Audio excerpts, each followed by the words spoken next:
So this is what Bob Lazar has been saying forever. This guy's saying that it was going on for 80 years.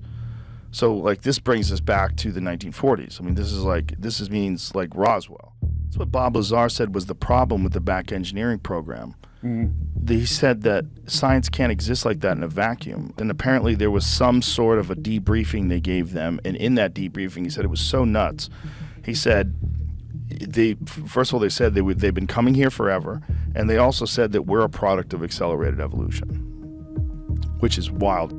Yeah. That human beings in general, why we are so different from all the other primates, is that they came down, that's the Anunnaki that came down here and messed around with lower primate DNA and did something to it to create a human being.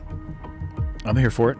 I'm here for that. Yeah. That would make everything fun. And then I would think that the government would want stuff like this to come out if they're in the middle of like stealing money or doing something really wild. Oh, the classic misdirection? Oh, for sure. Is it a bird? Is it a plane? Is it a UFO? We can't figure it out. A viewer reaching out saw these large bright lights in the skies over the strip in downtown. He says they're bigger than the helicopters we see circling many times. And we just heard back from Nellis. They say not involved in this. So if you think you know what these are, or you've seen these, you can reach out, let us know right on our website, 8newsnow.com. Top story. Is it all connected? Leave her alone. It's almost midnight on May 1st when a Las Vegas Metro police officer's body cam catches this. On April 30th, people in California, Nevada, and Utah reported seeing a green flash streaking across the sky. As that officer mentioned, one of his partners even said they saw it. Something flashing low in the sky. 911 emergency. Minutes later, there's like an 8-foot person beside it, and another one's inside, and it has big eyes and looking at us, and it's still there. Just before midnight on April 30th, skywatchers across several western states saw a bright fireball streak through the heavens. A police officer working in the Northwest Valley caught a glimpse of the colorful object on his body cam. At nearly the same time, a Ring camera in the area recorded a strange noise and what sounds like a crash. Because I'm not going to BS you guys. One of my partners said they saw something fall out of the sky too, so that's why I'm kind of curious. Did you see anything land in your backyard? Someone calls 911 reporting two large figures in their backyard. No, I'm still nervous right now. The 8 News Now investigators obtaining another officer's video as he's sent to the Northwest Valley home. I have butterflies, bro. This family called 911 saying there were 10-foot tall beings with big eyes in their yard. Police aren't saying any more about this, only that the department has closed the case, calling it unfounded. This all comes as a former high-level intelligence officer and air veteran was on News Nation talking about how there is a program where the government collects some unidentified objects. So this might be that. The family says they also saw men in suits and sunglasses driving in a car with government plates cruising slowly past the house in the following days. Nellis and Creech have denied any interest or involvement with the incident. Metro has indicated they believe the family that something crashed in their yard. But what? Mystery in the sky. Do you see the 5 dots there on your screen? Rare footage of unexplained objects hovering over an active U.S. military base in 29 Palms. According to witnesses, those lights floated in the air for about 10 minutes. This is 29 Palms at the military base. These were a bunch of Marines who saw this. And boy, when I saw it, this was actually from 2 years ago. When I saw it, what I saw was repeat of Phoenix lights. That's right. That's what I thought too when I saw it. You know, initially I thought these were flares, and then during my investigation where I'm trying to get as much footage and as much images. That image you're seeing that has a kind of blue sky, you can see the shape of what the witnesses say they saw, a big triangle-shaped craft. We're showing some pictures right now. This is different than the video we just showed? Absolutely. It's the same object though, and that's why it's neat. We're able to see the shape of it. This was not a flare drop, Jeremy. So what you're seeing on the screen right now are called illumination flares, and those were shot up over the object you're seeing on the screen now. Okay. Which is a triangle formation.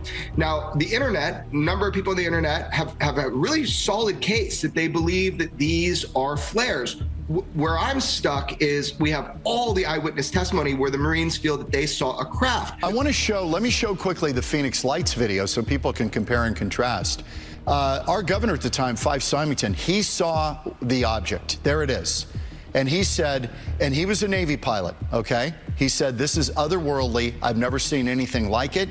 It was a craft. End of story. He absolutely, to this day, he says it was a craft. This was not a flare drop. And then we come to find out there were probably two separate events on that night. There was a flare drop and a sighting of what some described as a craft. You got it. So check it out. Some of what you showed there, it's haunting me. I'm getting goosebumps because you've got the same situation where you have these trained observers saying we saw a craft, and then you have those kind of lights that are a little bit out of the orientation you'd expect to be on a solid craft.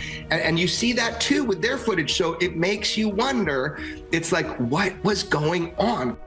Bombshell claim about UFOs. A former U.S. intelligence official, an Air Force veteran, claims a top secret program is withholding evidence of alien spacecrafts. Certainly interesting. The military whistleblower has now handed over classified information to Congress. You know, anyone who listens to the Joe Rogan podcast knows that Bob Lazar, for years now, has been saying the exact same thing. His story was incredible about working in a subset of Area 51 and essentially decades ago, yes, being tasked by the U.S. government of reverse engineering a UFO that was hanging out in their hangar. In fact, they had multiple objects of non-human origin that Americans were tasked with. Hey, figure this out, try to recreate this. And that is exactly what is being said now by this whistleblower also. A big boom that many of you heard this morning. A lot of you have contacted us here at Live 5 News to talk about this loud boom you either heard or felt just before 9 o'clock this morning.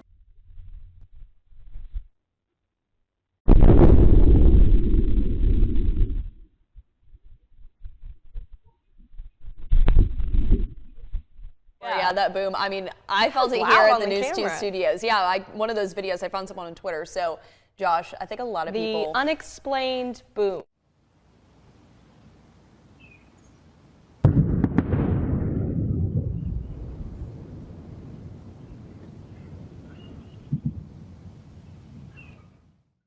Now, as best as we can tell, people in downtown Charleston, folks who live in Mount Pleasant, West Ashley, Daniel Island, Monk's Corner, Folly Beach, and James Island all heard that same noise this morning, that loud boom.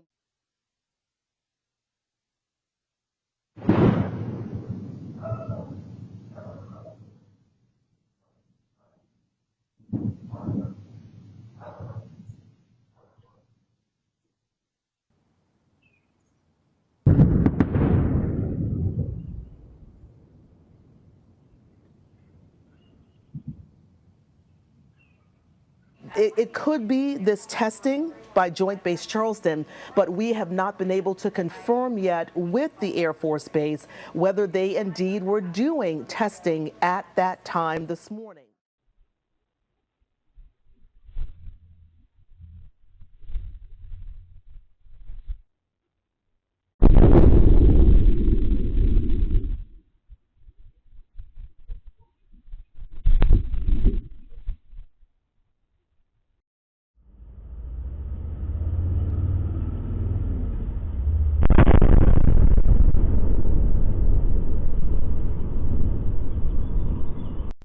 NASA's Webb telescope has captured images of a mystery planet. It's known as a mini Neptune, far outside our solar system, but up to now, astronomers haven't been able to find out much about it.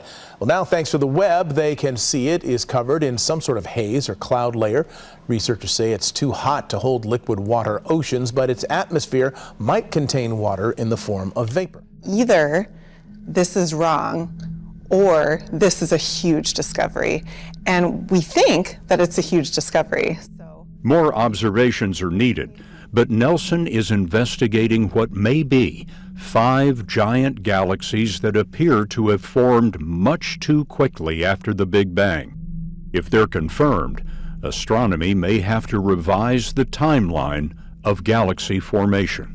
And that's the most exciting piece of this telescope, of this remarkable instrument we put in space, is finding things that we didn't expect, that we can't explain, because that means that we have to revise our understanding of the universe. Have you ever studied like all the science that's being done on the way plants communicate with each other through the soil and through fungus and mycelium? No.